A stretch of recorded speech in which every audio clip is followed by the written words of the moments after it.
মন্তেশ্বর বিধানসভা কেন্দ্রে মালডাঙ্গা বাজারে সোমবার বিকেলে জামা কাপড় মশারি ফুটবল ও ছাত্রছাত্রীদের স্কুল ব্যাগ বিতরণ করলেন মন্ত্রী সিদ্দিকুল্লাহ চৌধুরী। আসন্ন দুর্গাপুজো উপলক্ষে সোমবার বিকেলে মন্ত্রী সিদ্দিকুল্লাহ চৌধুরীর উপস্থিতিতে মালডাঙ্গা বাসস্ট্যান্ড সংলগ্ন এলাকায় একটি অনুষ্ঠানের মধ্য দিয়ে এলাকার গরিব দুস্থদের মধ্যে বস্ত্র বিতরণ, সেই সঙ্গে মশারি, বিছানার চাদর, জামা কাপড়, 4টি ক্লাবে ফুটবল ও স্কুল ছাত্রীদের নতুন ব্যাগ বিতরণ করা হয় বলে জানা গিয়েছে। এই অনুষ্ঠানে উপস্থিত ছিলেন মন্তেশ্বর বিধানসভা কেন্দ্রের বিধায়ক তথা রাজ্যের গ্রন্থাগার মন্ত্রী জনাব সিদ্দিকুল্লাহ চৌধুরী, আতিকুর রহমান, লালন শেখ, আজিজুল হক, তন্ময় ব্যানার্জি এবং আরও অন্যান্য নেতৃত্বরা। বস্ত্র বিতরণের মঞ্চে বক্তব্য রাখতে গিয়ে মন্ত্রী সিদ্দিকুল্লাহ চৌধুরী বিজেপি ও কেন্দ্র সরকারের সমালোচনা করেন। পাশাপাশি আবারও নাম না করে দলের একাংশকে সমালোচনা করে পচা আলুর সঙ্গে তুলনা করেন মন্ত্রী সিদ্দিকুল্লাহ চৌধুরী। এই বস্ত্র বিতরণ অনুষ্ঠানে এলাকার মানুষদের বস্ত্র নেওয়ার জন্য মঞ্চের সামনে ব্যাপক হুড়োহুড়ি দেখা যায় মানুষজনদের, আর সেই সব মানুষজনদের মঞ্চ থেকে সামাল দিচ্ছেন মন্ত্রী।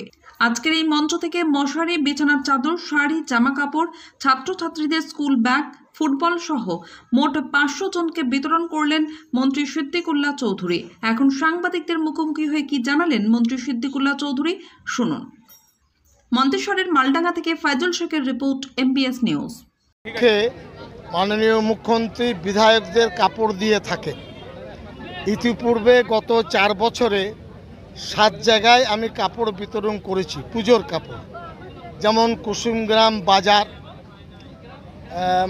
আপনার সামনে মন্তেশ্বর বাজার, একইভাবে রায়গ্রাম, একইভাবে দেনুর, দিয়ানে, আজ মালডাঙ্গা।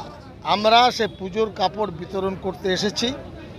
এখানে 4টে ফুটবল দেওয়া হয়েছে ক্লাবে এবং তাছাড়া 30-40টা ছাত্রছাত্রীদের মাধ্যমিক, 50টা মাধ্যমিক, উচ্চ মাধ্যমিকদের ব্যাগ দেওয়া হয়েছে।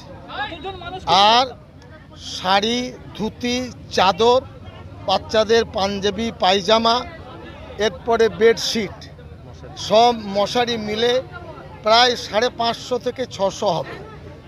প্রায় 5-7 জন 10 জন বাকি আছেন, কেউ হয়তো ডবল নিতে পারে। আমরা তো তাদের হাত থেকে নিতে পারবো না। আমরা নামধাম লিখে রাখছি, তাদের পুজোর আগেই আমরা কাপড় পৌঁছে দেব। মোট কতজনকে 600 হবে সব মিলে। ফুটবল, ব্যাগ, মশারি, শাড়ি, ধুতি, বেডশিট, তারপরে বাচ্চা মেয়েদের কাপড়, বাচ্চা ছেলেদের প্যান্টের কাপড়, সব মিলে।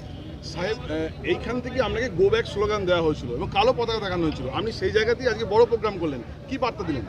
আমার বক্তব্য, গো ব্যাকের জামানা নেই। আমি কাউকে গো ব্যাক বলবো না।